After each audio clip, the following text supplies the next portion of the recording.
మెల్లగా తెల్లారిందో ఎలా వెలుతురే తెచ్చేసిందో ఇలా పోసి నవ్వులతో మెరిసే పసిపాపల్లా చేదతో బావులలో గలగల చెరువులో బాతుల ఈతల కళ చేదుగా ఉన్న వేపను నమిలే వేళ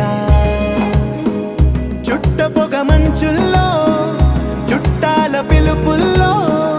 మాటలే కలిపేస్తూ మనసారా మమతల్ని పండించి